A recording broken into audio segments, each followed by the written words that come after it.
Hi குட்டீஸ், இன்றைக்கி என்ன பார்க்க போகிறோம் பார்த்தீங்கன்னா காரக்குழம்பு எப்படி வைக்கிறதுன்னு தான் பார்க்க போகிறோம். வாங்க பார்க்கலாம். அதுக்கு செங்கலை இது மாதிரி நல்லா இது பண்ணிக்கணும், இதை நல்லா தேய்ச்சிக்கணும். அதுக்கடுத்தது வாட்டர், இந்த ஒரு பெரிய கிண்ணம் இதை எடுத்துகிட்டு இப்போ நம்ம ஃபஸ்ட்டு தண்ணி ஊற்றிக்கலாம். உங்களுக்கு தேவையான அளவுக்கு தண்ணி ஊற்றிக்கலாம்.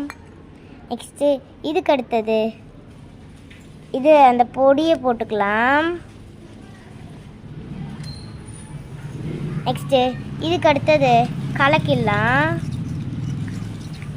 கலக்கனா சூப்பரான காரக்குழம்பு ரெடி. அவ்வளோ சூப்பராக இருக்கும். நீங்கள் ட்ரை பண்ணி பாருங்கள் இந்த காரக்குழம்ப. தேங்க்ஸ்.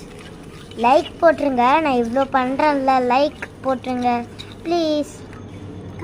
பாருங்கள் எவ்வளோ சூப்பராக இருக்குது பாருங்கள். ட்ரை பண்ணி பாருங்கள்.